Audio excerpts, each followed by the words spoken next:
Baik, kali ini kita akan membahas tema dalam sejarah Indonesia, yakni upaya bangsa Indonesia mengatasi ancaman disintegrasi bangsa.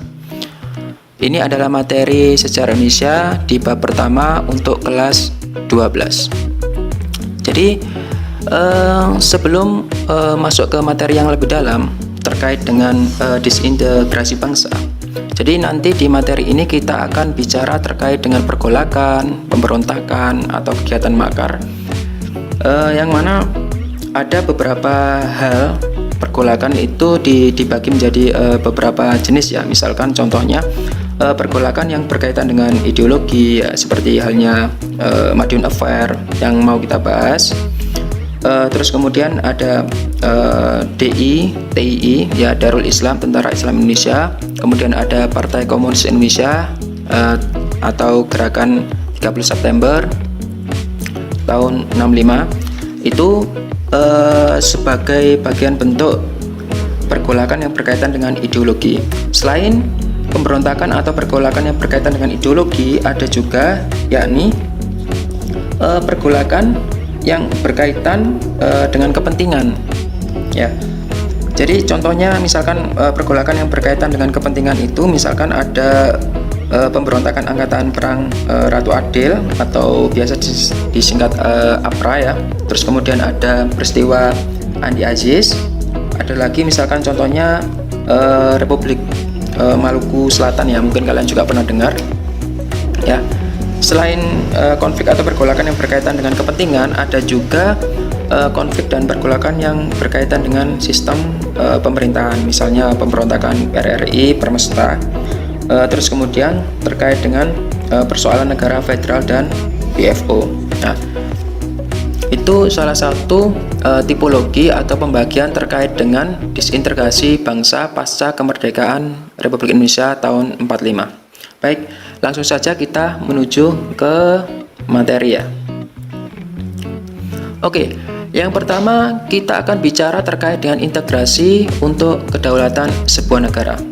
Sebelum masuk ke materi pergolakan, pemberontakan atau kegiatan makar, kita harus mengerti dulu apa itu integrasi dan integrasi nasional. Jadi menurut Kamus Besar Bahasa Indonesia, integrasi adalah pembauran hingga menjadi kesatuan yang utuh atau bulat. Ya, itu artinya integrasi. Ya, menurut Kamus Besar Bahasa Indonesia.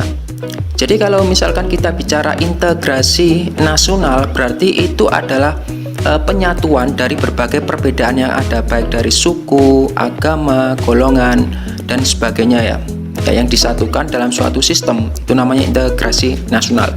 Nah, di sini untuk pengertian integrasi dan integrasi nasional, saya sediakan ada dua tokoh. Yang pertama Ernest Renan.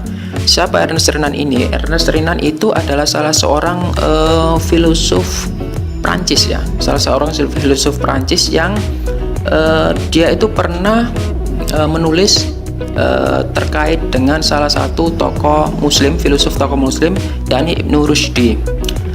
Selain itu, Ernest Renan ini juga pernah menulis terkait dengan kehidupan Isa Al-Masih ya, atau Yesus pada saat itu. Ya, Ernest Renan ini berpendapat bahwasanya yang dimaksud integrasi nasional, bahwasanya bangsa itu terbentuk dari orang-orang yang mempunyai latar belakang sejarah, pengalaman sejarah yang sama, dan perjuangan serta hasrat untuk bersatu. Ya, itu pendapat dari Ernest Renan. Selanjutnya untuk yang pendapat kedua ada Clifford Geertz. Clifford Geertz ini ya cukup populer ya.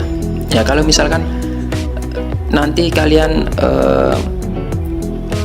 belajar tentang sosiologi, itu juga pasti ada yang namanya Clifford Geertz. Clifford Geertz ini salah satu antropolog ulung atau antropolog yang sangat populer, di mana pasca Perang Dunia Kedua Amerika itu belum memiliki antropolog yang khusus mempelajari studi tentang Asia ya, tapi kemudian Clifford Geertz ternyata kemudian menjadi pionir yang meneliti tentang Asia Tenggara, khususnya kebudayaan Jawa dan religi Jawa pada saat itu. Yang terkenal adalah ketika kemudian Clifford Geertz itu meneliti tentang sosiologi religi Jawa yang dibagi menjadi 3 jenis, yakni misalkan ada abangan, terus kemudian ada priayi dan santri. Meskipun ya itu bagi dunia keilmuan sekarang masih menjadi perdebatan dan pro kontra, namun apa yang dilakukan oleh Clifford Geertz ini mampu membuka tabir wawasan bagi keilmuan antropologi di Indonesia dan dunia ya.